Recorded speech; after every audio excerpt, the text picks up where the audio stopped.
क्या आपने किसी को बिना जोक के, बिना किसी सिचुएशन के हंसते हुए देखा है? आप सुनकर हैरान हो रहे होंगे कि ये होता क्यों है। ज़्यादातर केसेस में एंटी एपिलेप्टिक मेडिकेशन से कंट्रोल इसमें हो जाता है, लेकिन कुछ केसेस जिसमें कंट्रोल नहीं होता और किसी रोगी को बड़ा दौरा भी पड़ सकता है।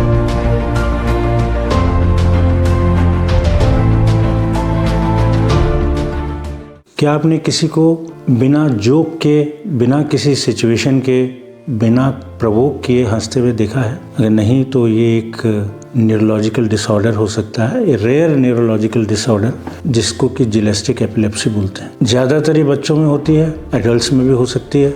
इसमें क्या होता है, रोगी सडनली बिना किसी प्रोवोकेशन के, बिना किसी जोक के, अनएक्सपेक्टेड सडनली कुछ सेकंड से 1 मिनट तक हंसने लग जाता है। लाफ्टर जिसे बोलते हैं, ये अनएक्सपेक्टेड होता है और उसके बाद जब ये खत्म हो जाता है, जब ये बंद हो जाता है तो रोगी ये कंफ्यूजन की स्थिति में हो सकता है, ये वैकेंट स्टेयर दे सकता है, किसी रोगी को वॉमिटिंग भी हो सकती है और किसी रोगी को बड़ा दौरा भी पड़ सकता है। पर ज़्यादातर लोगों को कुछ सेकंड के लिए ये ब्रीफ लाफ्टर या हंसना ही दौरे का एक मैनिफेस्टेशन होता है। आप सुनकर हैरान हो रहे होंगे कि ये होता क्यों है। ब्रेन में एक पार्ट होता है जिसे हाइपोथैलेमस बोलते हैं। हाइपोथैलेमस इमोशंस को और हार्मोनल बैलेंस को कंट्रोल करता है। वहाँ पे एक बिनाइन ट्यूमर होता है जिसे हेमाटोमा बोलते हैं। जिलेस्टिक एपिलेप्सी के ज़्यादातर केसेस में हाइपोथैलेमिक हेमाटोमा पाया जाता है। इस कंडीशन को डायग्नोस कैसे करते हैं? सबसे पहले तो टिपिकल हिस्ट्री जो इसकी होती है, जिसमें कि अनएक्सपेक्टेड सडन लाफ्टर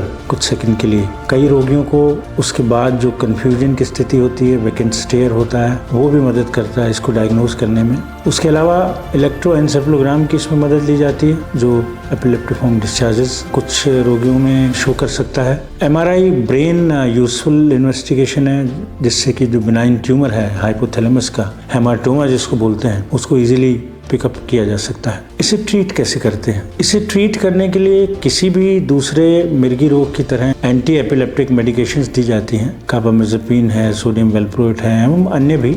ज़्यादातर केसेस में एंटी एपिलेप्टिक मेडिकेशन से कंट्रोल इसमें हो जाता है, लेकिन कुछ केसेस जिसमें कंट्रोल नहीं होता और अदरवाइज ऑल्सो कई बार इलेक्टिवली भी सर्जरी का सहारा लिया जाता है। Surgical excision of benign tumour neurosurgeons करते हैं, लेकिन कई बार लेजर के द्वारा भी इसका इलाज किया जाता है, जिससे लेजर एब्लेशन इसके साइज को रिड्यूस किया जा सकता है, एबॉलिश भी किया जा सकता है। ये क्यों इंपॉर्टेंट है? इसकी इंपॉर्टेंस ये है कि ये रेयर डिजीज है। कई ऐसे रोगी जिनको ये रोग होता है, हालांकि रेयर रोग है, लेकिन उनकी क्वालिटी ऑफ लाइफ अफेक्टेड होती है। इस लाफ्टर को लोग सीरियसली नहीं लेते हैं। क्वालिटी ऑफ लाइफ इंप्रूव करने के लिए इसका डायग्नोसिस होना जरूरी है और इसके डायग्नोसिस के लिए अवेयरनेस इसके बारे में फैलाना जरूरी है। इसे डायग्नोस करना इसलिए भी इम्पोर्टेंट है कि कई वर्षों तक इन्हें साइकेट्रिक सिम्टम समझा जाता है, साइकोलॉजिकल डिस्टर्बेंस समझा जाता है, बिहेवियरल एबनॉर्मलिटी समझा जाता है और लोग सीरियसली नहीं लेते हैं। कई वर्षों तक ये पेशेंट्स अनडायग्नोस भी रहते हैं क्योंकि रेयर डिसऑर्डर है, कॉमन नहीं है, इसे पहचानना मुश्किल होता है। तो आप नेक्स्ट टाइम किसी को